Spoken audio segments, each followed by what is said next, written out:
Very good afternoon to all of you. This is Abhilasha Nahata from Leal Public School. And today we all are going to start our new chapter from your moral value book. The name of the chapter is Who Lit the Lamp?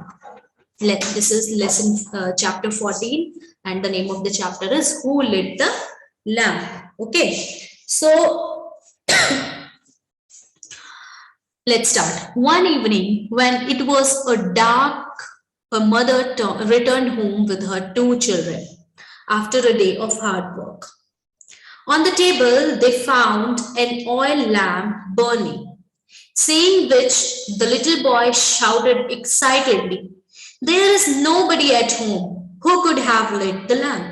So, एक दिन की बात है, एक mother जो है अपने दो बच्चों के साथ वापस घर आती है, बहुत हार्ड वर्क करके आती है, अपने काम करके अपने बच्चों के साथ घर लौटती है एंड व्हाट दे सॉ कि एक टेबल पे क्या है, एक लैंप जो है, ऑयल लैंप जो होता है, एक आप दीपक बोल सकते हो, वो जल रहा है। सॉरी, उसे देखते हुए जो लड़का था बहुत शाउटेड, बहुत ज्यादा एक्साइटेड होके ना चिल्लाते हुए बोलता है, there is nobody at home who could have lit the lamp. घर पे तो कोई भी नहीं था, फिर ये दिया, ये दीपक किसने जलाया? Who else could it be besides our father?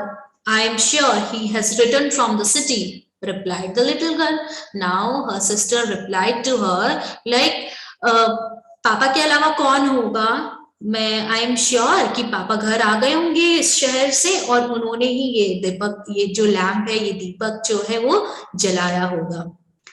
The children joyously looked for their father in the house and finally they found him in his room. अब बच्चों ने बहुत ही मतलब खुश होके they felt so good, like उन्होंने क्या किया, अपने फादर को वो ढूंढने लगे घर में और उन्होंने फाइनली उन्हें उनके फादर मिले। कहाँ पे? अपने रूम में। The next morning, parents and children went to work in the fields. The sun shone with a bright light and the children were very happy. अब अगली सुबह क्या हुआ? द नेक्स्ट मॉर्निंग पेरेंट्स और उनके जो बच्चे थे वो लोग खेत में काम करने के लिए चले गए। They went to work in the fields. जो सूरज था, the sun shone with a bright light and the children were very happy. मतलब सूरज की रेस को देख के जो बच्चे थे बहुत खुश हो चुके, वो बहुत खुश हो रहे थे। My dear children, said the father, yesterday you guessed very easily that the light in our room was lit by me. But now, as you see that exceptionally remarkable light in the sky, can you tell me who lit it? अब देखो, अब उनके father बोलते हैं, कल तो आपने guess करी अब कि मैंने ही घर पे जो है दीपक जलाया है, लाइट जलाई है। अब बता सकते हो, now as you see that exceptionally remarkable light in the sky, जो ये सन की रेज है, इतनी ब्यूटीफुल होती है सन की रेज। अगर आपने कभी देखा है मॉर्निंग में, एकदम अर्ली मॉर्निंग अगर कभी उठे हो और आपने देखा, इतनी सुंदर लगती है सन की रेज, सन जब राइज होता है बहुत सुंदर लगता है। तो वो बोलता है कि आप ये जो इतनी सुंदर जो लाइट है स्काई में, वो किसने जलाई है? Certainly, replied the little girl. God lit it. If a little oil lamp cannot be lit on its own, then there must be someone who lit the sun. अब गर्ल जो है वो बोल रही है, मतलब तो उसने तुरंत बोला कि भगवान ने जलाया है। अगर घर पे अगर आपके अलावा कोई और नहीं होता, आपके अलावा अगर ये जो घर पे जो लैंप जला हुआ था, दीपक जला हुआ था, वो आपने जलाया है, तो सन को भी तो कोई ना कोई जलाएगा ना, तो गॉड ने ही जलाया है। Oh, that's so true, the little boy agreed happily. ये तो सच है, बिल्कुल सच बात है ये तो।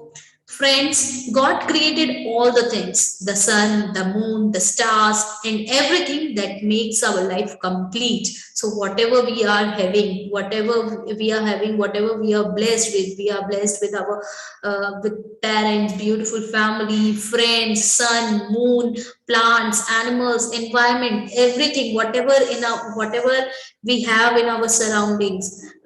God created all those things, okay, and it makes our life complete. We cannot survive without these things.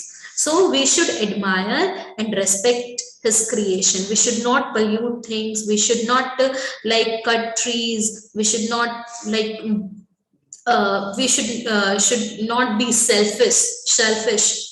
Okay, so we should admire and respect his creation. जो nature को बनाया है भगवान ने, उसे रिस्पेक्ट देना चाहिए हमें. We should join our hands and promise him to protect the beauty of his creation. And this is our duty to protect the beauty of God's creation. जो नेचर बनाया है उसका प्रोटेक्शन किसकी ड्यूटी है, किसका ड्यूटी है protection करना, उसकी प्रोटेक्शन करने की ड्यूटी हमारी है, and we should protect it. Okay, so this is a little composition by Eva Hallstrom. What she said: take time to see the sunrise or time to see it set. Take time to see the stars that shine and find what joy you will get. Take time to see your neighbor or visit a friend. It's sure to make you happy from dawn until day's end. So this is such a beautiful composition by Eva Hallstrom. And what she said, थोड़ा सा time सन जब rise होता है उसे देखने के लिए time निकालो, या जब भी सनसेट होता है, तो we always like it's such a great scenic beauty. चाहे वो सनराइज हो सनसेट हो, बहुत ही सुंदर लगता है. हमारा जो नेचर है बहुत ब्यूटीफुल लगता है. स्टार्स जो शाइन करते हैं, अगर हम स्टार्स को देखें, कभी अपने टेरेस पे जाके एकदम आप लेटे हुए हो और टेरेस पे आप देखते हो स्टार्स को शाइन करते हुए देखते हो, मतलब like you feel something else, you feel so good, you feel so complete. Just by gazing the stars you feel so complete, right? So आपके आसपास में नेबर्स से मिलने जाओ, फ्रेंड्स से मिलने जाओ, ये सारी चीजें आपको बहुत खुश करती है. तो सुबह से लेके शाम तक, मतलब सुबह की किरणों से, from dawn until day's end, लाइक हर चीज हमें जो है बहुत खूबसूरत मिली हुई है. बस किस चीज की कमी है, हमें उस चीज को एक्सपीरियंस करना है और उस चीज को एक्सेप्ट करना है. जो पॉजिटिविटी है हमारे एनवायरनमेंट पे, उस चीज को एक्सपीरियंस करना है, फील करना है. And we should be blessful कि हमें ये सारी चीजें जो है गॉड ने दी है. So this is all about this chapter class, who lit the lamp. So go through this chapter, read this beautiful chapter, and if you face any problem, do let me know. Thank you.